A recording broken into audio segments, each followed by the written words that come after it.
வணக்கம் friends. Tamil golden ஸ்டோரீஸ்க்கு உங்கள வரவேற்கிறதுல நான் ரொம்பவே சந்தோஷப்படுறேன். வாங்க கதைக்குள்ள போலாம். இன்றைய பதிவில் நாம் பார்க்க இருப்பது நானா நீயா, மாமியார் மருமகளுக்கு இடையில் இழுபறி. குளித்துவிட்டு வெளியே வந்த சாரதா தன் மருமகளை காணாமல் திகைத்தாள். 2-3 முறை கூப்பிட்டு பார்த்து விட்டாள். பதில் இல்லை. எங்கே போயிருப்பாள்? நான் வருவதற்குள் அப்படி என்ன அவசரம்? மனம் முழுவதும் எரிச்சலும் முகத்தில் கோபமும் கொப்பளித்தது. மகனின் படுக்கை அறைக்குள் சென்று பார்த்தபோது மருமகளின் செல்போன் அங்குதான் இருந்தது. வரட்டும், 4 வார்த்தை நன்றாக கேட்டு விடுகிறேன் என்று புகைந்தபடி தனக்கு பிடித்தமான சாய்வு நாற்காலியில் உட்கார்ந்திருந்தாள் சாவித்ரி. 1/2 மணி நேரம் காத்திருப்புக்கு பிறகு வீட்டுக்கு திரும்பினாள் சாவித்ரியின் மருமகள் மனிஷா. உள்ளே வந்த மருமகள் மனிஷாவை பார்த்து, அப்படி என்ன தலை போற அவசரம் உனக்கு? நான் குளிச்சுட்டு வர்ற வரைக்கும் காத்திருக்க முடியாதா? அவ்வளோ வேகமா எங்க போன? கேட்டுக்கொண்டிருக்கும் போதே சாரதாவின் மகன் சரவணன் வந்தான். மனைவியிடம் அம்மா கோபமாக ஏதோ பேச ஆரம்பித்ததை பார்த்தவன், மனிஷா, எனக்கு ரொம்ப தலைவலியா இருக்கு, சீக்கிரமா ஒரு கப் காஃபி கொண்டு வாயேன் என்று சொல்ல, இதோ கொண்டு வரேங்க என்றபடி சமையல் அறைக்குள் ஓடினாள் மனிஷா. சாரதாவின் மனதுக்குள் புகையாய் இருந்த கோபம் இப்போது நெருப்பாய் மாறியது. அவளை என்ன ஏதுன்னு கேட்க கூட கூடாதா? இவன் என்ன அப்படி பொண்டாட்டிய காப்பாத்துறான்? மருமகளின் மேல் இருந்த கோபம் அப்படியே மகன் மேல் திரும்பியது. இவன் என்னை துளியும் மதிப்பதில்லை. என்றாவது என் கணவர் என்னுடைய சொல்லுக்கு மறுத்து பேசியிருப்பாரா? இல்லை, என் மகள்தான் என்னை மீறி நடந்திருப்பாளா? சாரதாவின் கணவர் வட்டாட்சியராக வேலை பார்த்தார். அவருடைய நேர்மையும் எதற்கும் தலைவணங்காத குணமும் அவர் தலையை ஒரு நாளும் தாழவிட்டதில்லை. அவரை கண்டால் அனைவரும் பணிந்து போவார்கள். அதை நானே பல முறை பார்த்தும் இருக்கிறேன். அப்படி இருந்தும் என் கருத்துக்களுக்கு சரி சாருமா என்பதற்கு மேல் ஒரு வார்த்தை பேசியிருப்பாரா? ஒரு நாளும் அவர் என்னை கடிந்து பேசியது கூட கிடையாது என்று எண்ணியது சாரதாவின் மனம். சாரதா எண்ணியது மிகவும் சரிதான். அவளுடைய கணவர் தில்லையம்பதி தன்னுடைய பணியிலும் சரி, குடும்பத்திலும் சரி எந்த வருத்தத்துக்கும் இடமளித்ததில்லை. மனைவியின் குணத்தை ஆரம்பத்திலேயே புரிந்து கொண்டார். சாரதா 3 அண்ணன்களுக்கு பிறகு பிறந்தவள். அவள் பிறந்த பிறகுதான் அவர்களுடைய பூர்வீக சொத்து கைக்கு வந்தது. அதனால் அவர்கள் வீட்டில் அவளை ராணி போல பார்த்து கொண்டார்கள். அவள் பேச்சுக்கு மறுபேச்சு கிடையாது. அவளுடைய அந்த போக்கு திருமணத்துக்கு பிறகும் மாறவில்லை. மாற்றிக்கொள்ள அவளும் தயாராக இல்லை. மனைவியின் பிடிவாத குணத்தால் தன் பெற்றோர் காயப்பட்டு விடக்கூடாது என்று எண்ணினார் தில்லையம்பதி. அதற்காகவே வலுவில் டிரான்ஸ்பர் வாங்கி கொண்டு மனைவியை தனி குடித்தனம் அழைத்து வந்து விட்டார். அவருடைய பெற்றோர்கள் எப்போதாவது வருவார்கள், போவார்கள். தில்லையம்பதியும் வீட்டு பொறுப்பு, முடிவெடுக்கும் உரிமை அனைத்தையும் மனைவியின் பொறுப்பிலேயே விட்டுவிட்டார். அதனால் குடும்பமும் எந்த பிரச்சனையுமின்றி சுமூகமாக போய்கொண்டிருந்தது. சாரதாவும் சாமர்த்தியசாலியாகத்தான் இருந்தாள். தன் கணவரின் வருமானத்தையும் தன் தாய் வீட்டில் கொடுத்த சீதனத்தையும் வைத்து சென்னையிலேயே ஒரு வீட்டை முன்னின்று கட்டிவிட்டாள். இதில் அவளுடைய கணவருக்கு மிகவும் பெருமை. தன் தாய் தந்தையரிடமும் உறவினரிடமும் இதை சொல்லி பல முறை மகிழ்ந்திருக்கிறார் தில்லையம்பதி. ஏற்கனவே மிகவும் பிடிவாதக்காரியாக இருந்த சாரதா இப்போது தான் மட்டும்தான் சாமர்த்தியசாலி, தனக்கு தான் எல்லாம் தெரியும், தன் கணவருக்கு வேலை பார்ப்பதை தவிர எதுவும் தெரியாது என்பது போல நடந்து கொள்வாள். அப்பாவை பார்த்து பிள்ளைகள் இருவரும் அதே போல அம்மாவிடம் நடந்து கொள்ள ஆரம்பித்தனர். பிடிக்கிறதோ இல்லையோ அம்மாவின் கருத்துக்கு மறுப்பு ஏதும் சொல்வதில்லை. மகள் ரோஹிணி 2-3 முறை அம்மா சாரதா சொன்னதுக்கு ஆட்சேபனை தெரிவித்தாள். உனக்கு ஒன்றும் தெரியாது, ஒழுங்காக நான் சொல்வதை கேட்டு நட, அப்பொழுதுதான் உருப்பட முடியும் என்று முகத்தில் அடித்தார் போல பேசிவிட்டாள் சாரதா. அவளுடைய அப்பா தில்லையம்பதியும், உன் அம்மாவை எதிர்த்து பேசாதே ரோஹிணி, அவள் அதை ஒத்துக்கொள்ளவே மாட்டாள். நீயும் பிடிவாதம் பிடிக்க ஆரம்பித்தால் வீட்டில் நிம்மதி இருக்காது. அவளுடைய பிடிவாத குணத்தை மாற்றிக்கொள்ளும் நாள் வரும். என்னையும் உன் தம்பியையும் பார் என்று மகளுக்கு அறிவுரை கூறினார். தன் கடைசி மூச்சு வரை அதை கடைபிடிக்கவும் செய்தார். மகள் ரோஹிணியை மும்பையில் வேலை பார்த்து கொண்டிருக்கும் தனது தூரத்து உறவினர் மகன் செல்வராகவனுக்கு சிறப்பாக திருமணம் செய்து வைத்தனர். அவருக்கு லீவு கிடைப்பதில்லை அம்மா என்று சொல்லும் ரோஹிணி எப்போதாவது தான் அம்மா வீட்டுக்கு வருவாள். 3 வருடத்திற்கு முன்பு மகன் சரவணனுக்கும் மனிஷாவுக்கும் திருமணம் நடந்தது. தரகர் ஒருவர் மூலமாக வந்த சம்பந்தம்தான் இது. மனிஷாவை பெண் பார்க்க சாரதா, அவளுடைய கணவர் தில்லையம்பதி மற்றும் சரவணன் மூவரும் சென்று இருந்தனர். எல்லோருக்கும் பெண்ணை மிகவும் பிடித்திருந்தது. ஆனால் சாரதாவுக்கு ஒரு சந்தேகம் இருந்தது. இவள் தனக்கு அடங்கி நடப்பாளா, தன் சொல் பேச்சு கேட்பாளா என்பதை அறிந்து கொள்ள மிகவும் ஆவலாக இருந்தது. அதனால் பெண்ணுடன் சற்று நேரம் தனிமையில் பேச வேண்டும் என்று யோசித்தவள் அதை சொல்வதற்கு வாயை திறக்கும் முன் அவளுடைய மகன் சரவணன் பெண்ணை மிகவும் பிடித்திருக்கிறது என்று சொல்லிவிட்டான். இதில் சாரதாவுக்கு மிகவும் வருத்தம்தான். இவன் ஏன் இப்படி பறக்கிறான்? இவன் எப்படி தன் முடிவை நேரடியாக சொல்லலாம் என்று கோபத்தில் கொதித்தவளை கண்களால் சாந்தப்படுத்தினார் தில்லையம்பதி. வீட்டுக்கு வந்ததும் மகனை ஒரு பிடி பிடிக்க வேண்டும் என்று அவனை தேடிச் சென்ற போது கல்யாணத்தை பற்றிய மற்ற விஷயங்களை பேசி அவளுடைய கவனத்தை திசை திருப்பிவிட்டார் தில்லையம்பதி. 1 வருடம் முன்பு சாரதாவின் கணவர் இறக்கும் வரை வீட்டில் அவள்தான் ராணியாக இருந்தாள். கணவனின் திடீர் மரணம் அவளை நிலைகுலைய வைத்தது. ஒரு நாள் காலை அலுவலகத்துக்கு கிளம்பியவர் மனைவியை அழைத்து, எனக்கு தலை சுற்றுவது போல இருக்கிறது, வாந்தி வருகிறது என்று சொன்னவர் அடுத்த கணம் நெஞ்சை பிடித்துக்கொண்டு இங்கு வலிக்கிறது என்று கதற ஆரம்பித்தார். சரவணன் ஓடிச் சென்று எதிர் வீட்டு பாலமுருகனிடம் காரை வாங்கி கொண்டு வந்தான். அவசரமாக அப்பாவை ஆஸ்பத்திரிக்கு அழைத்து சென்று அட்மிட் செய்தனர். பேசக்கூடாது என்று டாக்டர்கள் எவ்வளவோ வற்புறுத்தியும், டாக்டர், இப்போது பேசாவிட்டால் என்னால் இனி எப்போதுமே பேச முடியாது, தயவு செய்து ஒரு சில வினாடிகள் எனக்கு அனுமதி கொடுங்கள் என்று கூறினார். மனைவியின் கையை பற்றியவர், சாரும்மா, நான் சொல்வதை கொஞ்சம் கவனமாக கேட்டுக்கொள், யாரையும் அதிகம் சார்ந்து இருக்காதே, உன் பிடிவாத குணத்தை விடுத்து கொஞ்சம் இறங்கிச் செல், அப்போதுதான் உன்னுடைய மீதி வாழ்க்கை நல்லபடியாக இருக்கும், இதை நினைவில் கொள் என்று சொன்னவரின் பிடி நழுவியது. அவள் கணவரின் பிடி மட்டுமல்ல, அவரும் அவளை விட்டு வர முடியாத இடத்துக்கு சென்று விட்டார். சாரதா மிகவும் மனம் ஒடிந்து போனாள். நல்ல ஆரோக்கியமாக இருந்தவள் அதன் பிறகு அடிக்கடி மயக்கமடைந்து விழுந்தாள். சாரதா பிடிவாதமாக டாக்டரிடம் செல்ல மறுத்து வந்தாள். ஆனால் சரவணனும் மனிஷாவும் சாரதாவை பிடிவாதமாக டாக்டரிடம் அழைத்து சென்றனர்.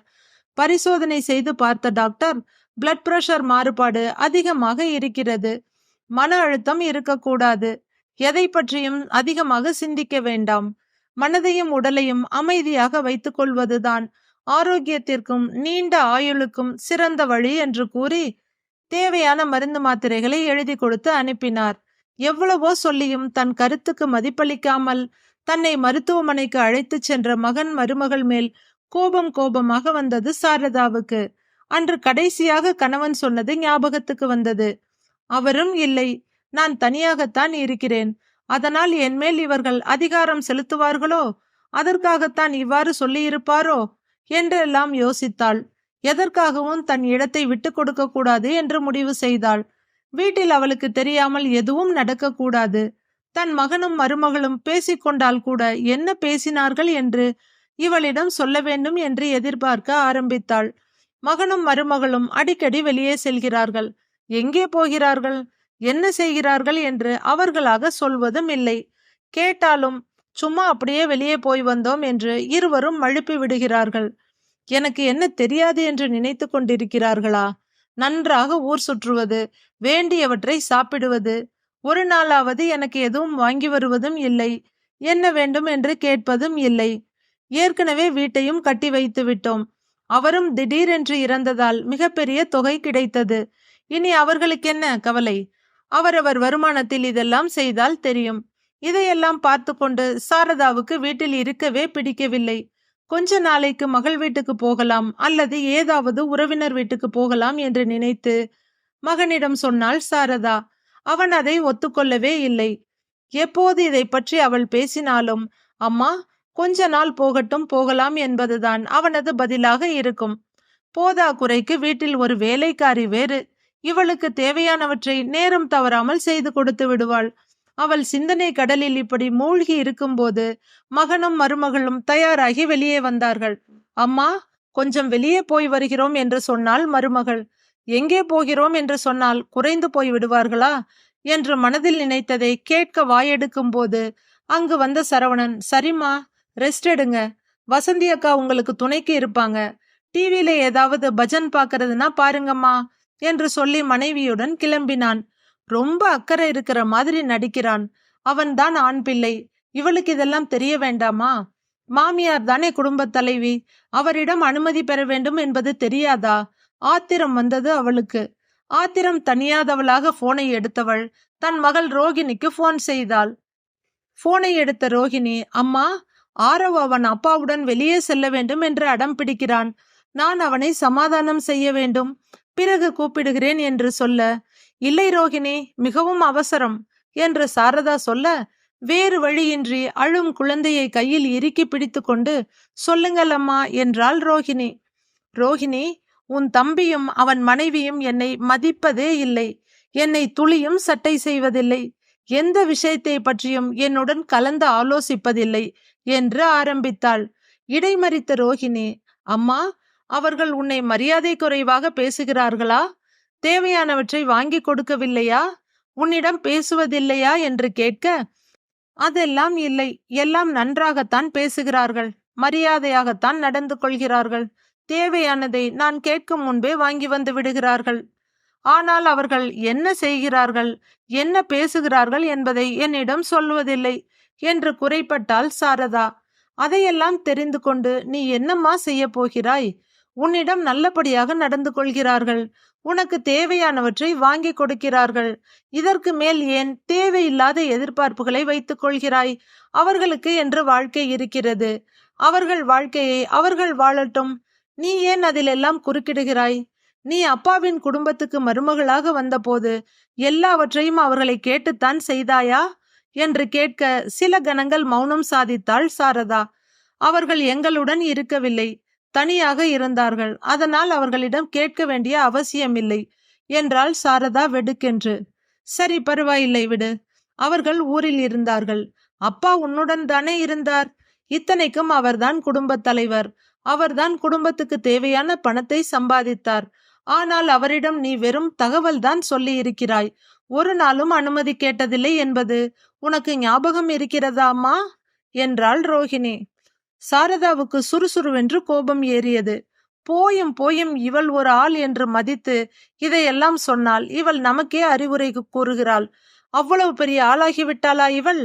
தலைக்கேறிய கோபத்துடன் அடுத்து ஒரு வார்த்தை கூட பேசாமல் போனை கட் செய்தாள் சாரதா. இரவு வீடு திரும்பிய மகன், அம்மா, சாப்பிட்டீர்களா என்று கேட்டதற்கு பதில் சொல்லவில்லை. அம்மா, ஏதாவது வேண்டுமா என்று கேட்ட மருமகளிடமும் எதுவும் பேசவில்லை. மறுநாள் காலை அம்மா அம்மா என்று அழைத்து கொண்டு சாரதாவின் அறைக்கு வந்தான் சரவணன். காலையிலேயே என்னிடம் பேச வந்திருக்கிறாய்? என்ன ஆச்சரியம்?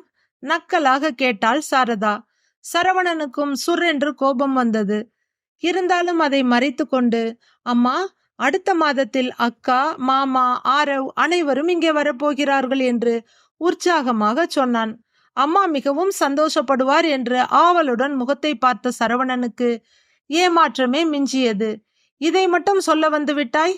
அன்று ஊட்டியிலிருந்து உன் நண்பர் குடும்பம் வரப்போவதை உன் மனைவியிடம்தானே சொன்னாய். இதையும் அவளிடமே சொல்ல வேண்டியது தானே என்றாள் சாரதா வெறுப்புடன். அன்று நடந்தது சாரதாவுக்கு மீண்டும் நினைவுக்கு வந்தது. ஆபீஸில் இருந்து வீடு திரும்பிய சரவணன் உள்ளே நுழையும் போதே மனிஷா மனிஷா என்று கத்திக்கொண்டே வந்தான். மகனை எதிர்கொண்ட சாரதா, என்ன சரவணா, எதற்காக அவளை தேடுகிறாய்? என்ன விஷயம் என்று கேட்க, ஒன்றுமில்லை அம்மா, எனக்கு கொஞ்சம் காஃபி வேண்டும், நீங்கள் உட்காருங்கள், நான் வசந்தி அக்காவிடம் கொண்டு வரச் சொல்கிறேன். சொன்னவன் அங்கிருந்த சோஃபாவில் உட்கார்ந்தான். மாடியில் காயப்போட்டிருந்த துணிகளுடன் கீழே வந்த மனைவியை பார்த்த சரவணன், மனிஷா, உன்னிடம் ஒரு முக்கியமான விஷயத்தை சொல்ல வேண்டும். வரும் ஞாயிற்றுக்கிழமை என்னுடைய நண்பர் சரணின் குடும்பம் நம் வீட்டுக்கு வருகின்றனர். ஞாயிற்றுக்கிழமைக்கு 2 நாட்கள் தான் இருக்கிறது. நீதான் அருமையாக சமைப்பாயே, அதனால் ஒரு நல்ல விருந்தை தயார் செய்துவிடு. அதற்கு தேவையான பொருட்களை நாளையே வாங்கி வைத்துவிடு என்றான் மனைவியிடம். கேட்டுக்கொண்டிருந்த சாரதாவுக்கு பயங்கர கடுப்பாக இருந்தது. ஏன், இதை என்னிடம் சொல்ல வேண்டியதுதானே என்று யோசித்துக் கொண்டிருக்கும் போது, அப்படியா, ரொம்ப சந்தோஷம், அருமையா செஞ்சிடலாம், அதான் வசந்தி அக்காவும் துணைக்கு இருக்காங்களே என்று மனிஷா சொல்ல சாரதாவின் கோபம் எல்லை மீறியது. என்னிடம் சொன்னால் நான் மருமகளிடம் சொல்லி தயார் செய்ய மாட்டேனா? எல்லாம் இவர்கள் ராஜ்யமாக போய்விட்டது என் கணவர் வைத்துவிட்டு போன பணம் இருக்கிறது. அதுதான் இந்த ஆட்டம் ஆடுகிறார்கள். இதற்கு ஒரு முடிவு கட்ட வேண்டும் என்று எண்ணினாள் சாரதா. அன்று மாலை மீண்டும் அம்மா என்று அழைத்து கொண்டு அவளை தேடி வந்தான் சரவணன். என்ன என்று ஒற்றை வார்த்தையில் சாரதா கேட்க, அம்மா, நமது காலனியில் யோகா மற்றும் தியான வகுப்புகள் ஆரம்பிக்க இருக்கிறார்கள். நிறைய பேர் அதில் சேர்ந்துள்ளனர். நானும் உங்களுக்காக பணம் கட்டி இருக்கிறேன். நாளையில் இருந்து சென்று வாருங்கள். சரவணன் சொல்ல இத்தனை நாளாக குமுறிக் கொண்டிருந்த கோபம் சீறி எழுந்தது. இதை பற்றி என்னிடம் கேட்காமல் நீயாக முடிவெடுத்தாயா? இதை போலத்தான் எதுவும் கேட்பதில்லை.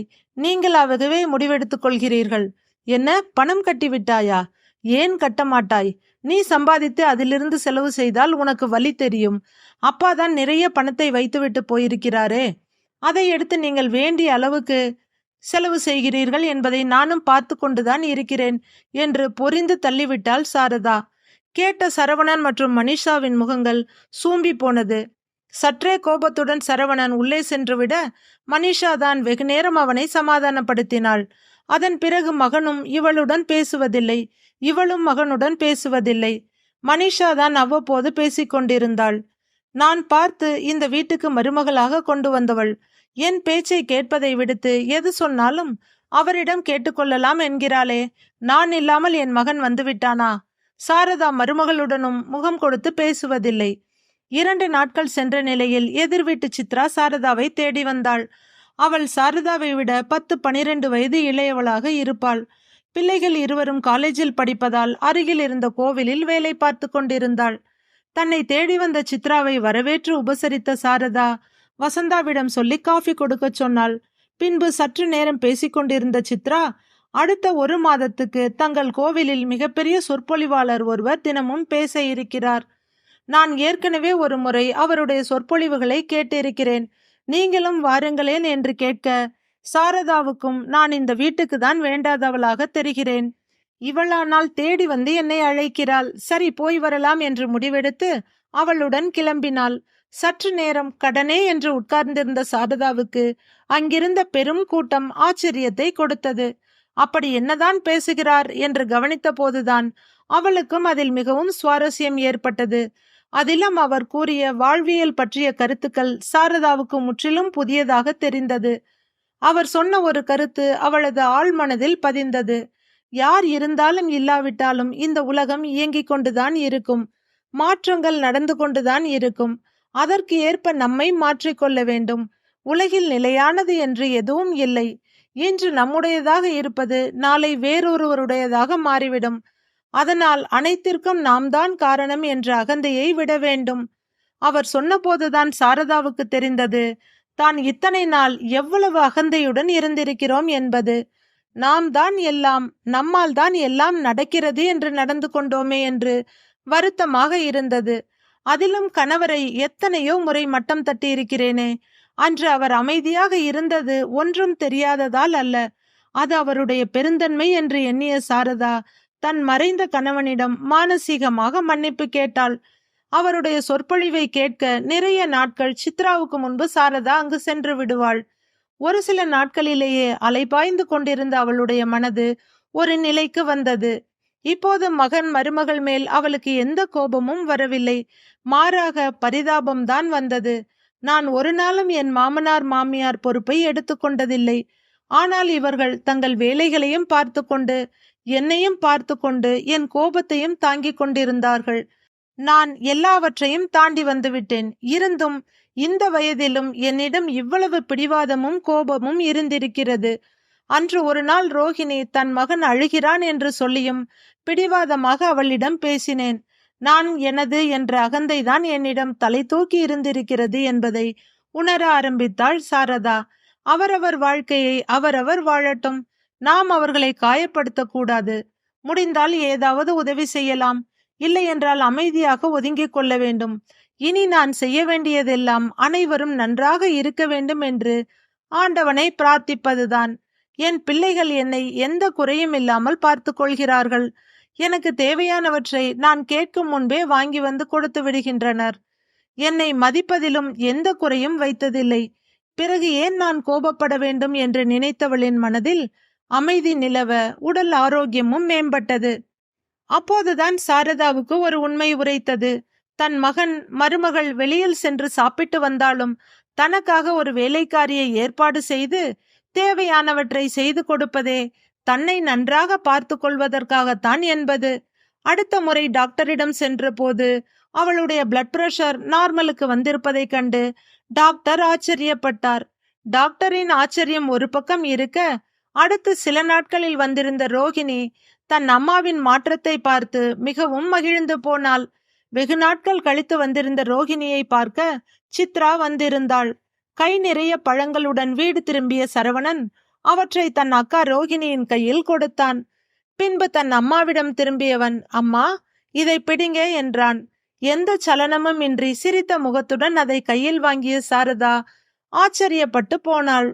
அதில் அவள் பெயரில் டெபாசிட் செய்திருந்த பணத்தின் பத்திரம் இருந்தது. அதில் இருந்த தொகையை கண்டவள் அதிர்ந்து போனாள். ஏனெனில் அதில் கணவனுக்காக கொடுக்கப்பட்டிருந்த தொகை அப்படியே அவள் பெயரில் டெபாசிட் செய்யப்பட்டிருந்தது. அந்த பணத்தை தான் இவர்கள் செலவு செய்து கொண்டிருக்கிறார்கள் என்று நினைத்திருந்த அவளுடைய அகங்காரம் அடியோடு நொறுங்கிவிட்டிருந்தது. இந்த பணத்திற்காக இவர்களை எவ்வளவு மட்டமாக நினைத்திருக்கிறேன், எவ்வளவு கேவலமாக பேசியிருக்கிறேன் என்று நினைத்த போது அவள் கண்களில் கண்ணீர் வந்தது. கண்ணீரை துடைத்துவிட்ட மகன் சரவணன், அம்மா, இதை நீங்கள் என்ன வேண்டுமானாலும் செய்யுங்கள் என்று சொல்ல அதை அப்படியே மகனிடம் திருப்பி கொடுத்தாள் சாரதா. இதை வைத்துக்கொண்டு நான் என்ன செய்ய போகிறேன்? மகனே, யாருக்கு என்ன செய்ய வேண்டும் என்பது உங்களுக்கு நன்றாக தெரிந்திருக்கிறது. இதுவரை உலகமே என் தலையில்தான் இயங்குகிறது என்பது போல நடந்து கொண்டிருந்தேன். ஆனால் அது மிக பெரும் தவறு என்பதை இப்போது உணர்ந்து கொண்டேன். இதை நீயே வைத்துக்கொள். எப்போது வந்து கையெழுத்து போட வேண்டும் என்று சொல்கிறாயோ அப்போது நான் போடுகிறேன். யாருக்கு என்ன செய்ய வேண்டுமோ அதை நீயே முடிவெடுத்துக்கொள் என்று மகனிடமே கொடுத்து விட்டாள் சாரதா. சரவணன் மனிஷாவை பெருமையுடன் பார்க்க அவளும் நீர் நிறைந்த கண்களுடன் சித்ராவுக்கு கண்களாலேயே நன்றி சொல்லிக் கொண்டிருந்தாள். கதையை படித்த கேட்ட அனைவருக்கும் நன்றி. கதை பிடித்திருந்தால் லைக் செய்து நமது சேனலை சப்ஸ்கிரைப் செய்து கொள்ளுங்கள். நன்றி, வணக்கம்.